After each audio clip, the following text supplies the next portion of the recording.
Madam అంటే ఒకప్పుడు చిన్నప్పుడు భాగవతాలు కానీ లేదంటే కథలు కానీ ఇవన్నీ చూస్తే విలువలు పెంచే విధంగా కుటుంబ సంబంధాలు పెంచే విధంగా ఉండేవి. ఇప్పుడు సినిమా అనే ఒక మాధ్యమం ప్రజల్లో తర్వాత ప్రజల విలువల్ని పెంచాలి, మనసులో విలువల్ని పెంచాలి. కానీ ఇక్కడ విలువల రాహిత్యం కొనసాగుతూ సినిమా అంటే అశ్లీలత, సినిమా అంటే రక్తపాతం, సినిమా అంటే ఏంది మ్యూజిక్, ఇదే అయిపోయింది. ఇక్కడెక్కడన్నా స్టోరీ, ఎక్కడైనా విలువలు, దాన్ని చూసి ఆదర్శవంతంగా జీవించేటట్టు నేర్చుకునేది ఏమైనా ఉందంట? సినిమా మీరు మనం ఎంతమంది చెప్పినా ఇది ఒక పవర్ఫుల్ మీడియా అండి. దీని ద్వారా చాలా ప్రభావితం చేయొచ్చు ప్రజల్ని. మనం చూస్తూనే ఉన్నాం. సినిమాలు ఎలక్షన్స్కి ముందు ఒక పొలిటికల్ మూవీస్ వస్తున్నాయి. ఆ పొలిటికల్ మూవీస్ తోటే పొలిటికల్ సినారియో మారిపోవడం కూడా మనం చూస్తూనే ఉన్నాం. అంత ఇమీడియట్ ప్రభావితం కలిగినవి సినిమాలు. ఈ సినిమాలలో నిజానికి చెప్పాలంటే ఈ విమెన్ డిస్క్రిమినేషన్ ఉందా లేకపోతే ఇన్ఈక్వాలిటీస్ ఉన్నాయా అన్నవి పక్కన పెట్టేస్తే అసలు ఒక పాత్ర ఔచిత్యం ఉండాలి కదా, ఒక పాత్రకి ఒక ఔచిత్యం ఉండాలి కదా, అది బేసిక్ కదా. అంటే ఒక కుటుంబంలో ఇప్పుడు ఆమె రోడ్డు మీద ఓనీ లేకుండా నడుస్తుంది, ఆమె పాత్ర నడుస్తుంది. ఆడ జాన్వీ కపూర్ని తీసుకురావాలా ఎవరిని తీసుకురావాలా కాదండి, ఒక పాత్ర నడుస్తుంది.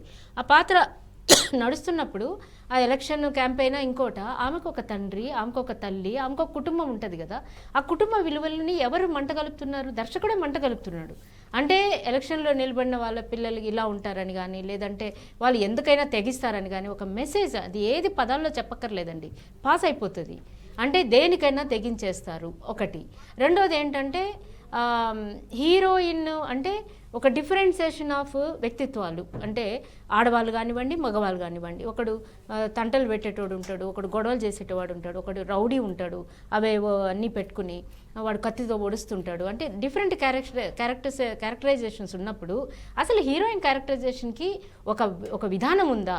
This is the point. అసలు ఎట్లా చేస్తారు వీళ్ళు?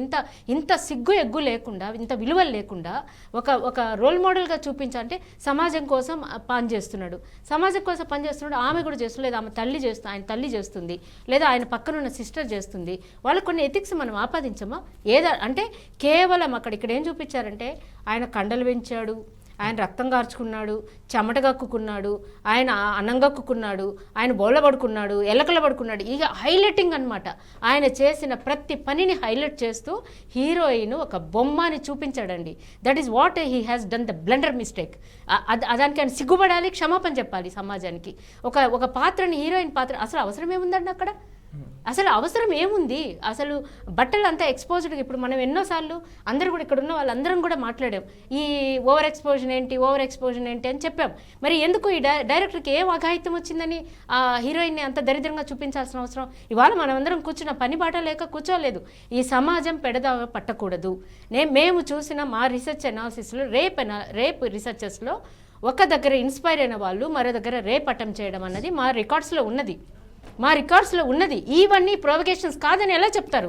అతనికి బాధ్యత లేదా? అతని మీద కేసు ఫైల్ చేయాలి. కేసు ఫైల్ చేసి ఇంకెవరు కూడా ఇట్లాంటి దిగజారుతనానికి పూనుకోకుండా ప్రతి పాత్రకి ఒక ఔచిత్యాన్ని, అంటే వ్యాంప్ క్యారెక్టర్ ఉండొచ్చు, క్లబ్ డ్యాన్స్ అన్నీ ఉంటాయండి, సమాజంలో ఉన్నట్టు అన్నీ ఉంటాయి, అన్నీ చూపించచ్చు. దానికి ఒక సెల్యులాయిడ్లో దానికి ఒక పర్స్పెక్టివ్ ఉంటుంది. ఆ పర్స్పెక్టివ్లో చూపించకుండా ఎట్లా పడితే అట్లా సినిమా తీస్తే బ్యాన్ చేయాలి. మురళీ శర్మ గారు, ఇప్పుడు పెద్ద సినిమాను ఒక కుటుంబం మొత్తం పోయి చూసేటట్టు ఉందా? మీరేమో బాగుంది, జాన్వీ కపూర్ వల్లే సినిమా హిట్ అయింది అంటున్నారు, కానీ అనసూర్య గారేమో ఇట్లా చేయడం ఎంతవరకు కరెక్ట్ అని చెప్పేసి డైరెక్టర్ గారిని క్వశ్చన్ చేస్తున్నారు.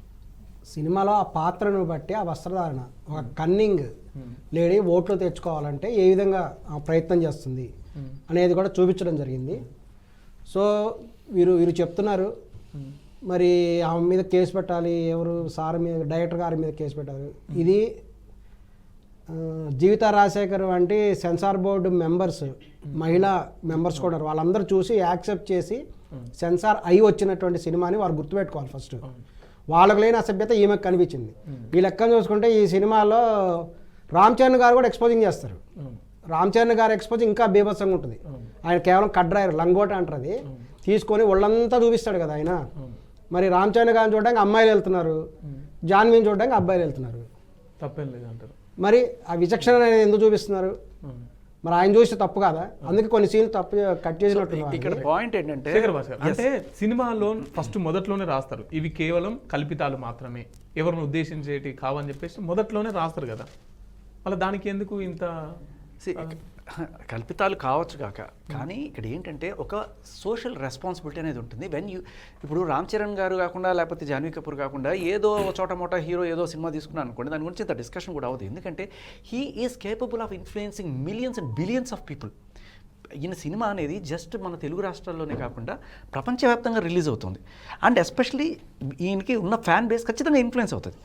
ఇక ఇందాక మేడం గారు ఒక మాట చెప్పారు, చాలా చాలా చాలా కీలకమైన పాయింట్, అందరం కూడా గుర్తుపెట్టుకోవాల్సిన పాయింట్ ఏంటంటే, ఒక చోట ఇన్స్పైర్ అయ్యి ఇంకో చోట అత్యాచారాలు జరుగుతున్నాయి. చాలాసార్లు అంటుంటారు అత్యాచారాలు ఎందుకు జరుగుతున్నాయి, ఆమె నీట్గా డ్రెస్ వేసుకున్నా కూడా ఆమె మీద ఎందుకు అత్యాచారం జరుగుతుంది, డ్రెస్కి దీనికి సంబంధం లేదంటారు. కాదు, ఇక్కడెక్కడో ఇటువంటివి చూసి ఇన్స్పైర్ అయ్యి ఇటువంటి చిన్నారుల మీద లేకపోతే ఆఖరికి ఎనిమల్స్ మీద కూడా దౌర్జన్యం జరుగుతుందంటే they are getting inspired somewhere. And ఇంకొకటి కూడా ఇప్పుడు ఈయన అన్నట్టు ఆయన ఒళ్ళంతా కదా అదేంటారా, ఆయన ఇప్పుడు ఒళ్ళంతా చూపించుకున్నాడు, కటరాయిలో లంగోట ఏదో కట్టుకున్నాడు, బట్ దానికి ఒక కంటెక్స్ట్ ఉంది. ఏంటది, ఆయన కుస్తీకి వెళ్తున్నాడు, ఆ కుస్తీ ఇప్పుడు ఆవిడ ఒక ఫ్యాషన్ షోకి వెళ్తుంది, అదే చూపించండి. ఒక కంటెక్స్ట్ ఉన్నప్పుడు తల్లి పాలు ఇచ్చేది చూపించినా కూడా తప్పలేదంటున్నా నేను. కంటెక్స్టే లేదు అక్కడ. ఆవిడ ఎందుకు చేస్తుంది అలా ఎవరికి తెలియదు. ఆవిడ జస్ట్ హీరోయిన్ కాబట్టి. హీరోయిన్ అనేది ఏంటి, బయటికి, సినిమాలో నువ్వు క్యారెక్టర్, ఆ క్యారెక్టర్కి సంబంధించినట్టుగా నువ్వు ఉన్నావా, లేదు. నేనేదో ఫ్యాన్సీని క్యాటర్ చేయడానికి వచ్చాను, ఓ 4 పాటలు పాడుకొని అందాలు చూపించుకొని వెళ్తాను. అంత అందంగా ఉంది కాబట్టి ఆ చికిరి చికిరి సాంగ్ వస్తుంది, అందులో అతను ఊగిపోతుంటాడు. చికిరి చికిరి సాంగ్లో చికిరి ఊగిపోతాడు అనేది ఎందుకంటే ఆమె అందాన్ని చూసి రామ్ చరణ్ ఊగిపోయాడు. ఒక రీజన్ ఉండాలి కదా. ఆ చికిరి చికిరి కూర్చొని చికిరి పాటకి ఎవరు రీల్స్ చేయలే, రామ్ చరణ్ స్టెప్పులకే ఆఖరికి ఆడవాళ్ళు కూడా రీల్స్ చేశారు. పాయింట్ ఏంటంటే, నువ్వు ఏఆర్ రెహమాన్ లాంటి టాప్ సంగీత దర్శకులు పెడతావు, జానీ మాస్టర్ లాంటి పెద్ద పెద్ద వాళ్ళని తీసుకొస్తావు, ఇంతమందిని తీసుకొచ్చి ఇంత సబ్జెక్టు వరల్డ్ వైడ్ రిలీజ్ చేయాలనుకున్నప్పుడు ఎంత కేర్ఫుల్గా ఉండాలి. ఇటువంటి విమర్శలకి లోను కాకుండా ఇప్పుడు ఏమవుతుంది, తెలుగు ఇది కుట్ర. సినిమా అంటే ఏదో రకంగా సినిమాని దించాలని చెప్పేసి కొన్ని పార్టీల వాళ్ళు, ఉదాహరణ చెప్పాలంటే ఆమె పేరు ఇందులో అచ్చియమ్మ. అచ్చియమ్మ అనే పేరు ఏందో చాలా మందికి అర్థం కాలేదు. ఫస్ట్ అచ్చియమ్మ నా పేరు ఎక్కడ వెళ్ళలేదండి. అచ్చమ్మ నాయుడు అనే ఆయన ఒక రాజకీయవేత్త ఉన్నాడు, రాజకీయ నాయకుడు.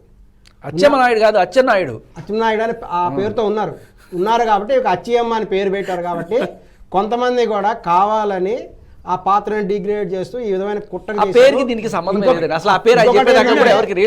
ఆమె ఇప్పుడు నెంబర్ 1 హీరోయిన్ అయిపోయింది.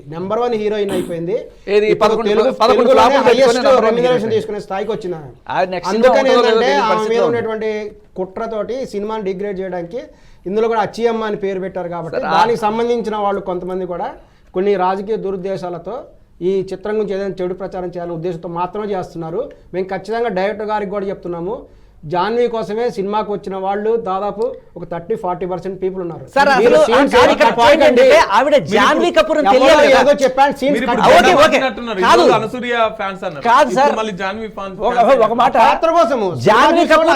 జాన్వీ కపూర్ అనే విషయం తెలియాలి కదా, ఇప్పుడు తెలుస్తుంది, కనీసం మొహం చూపించాలి కదా.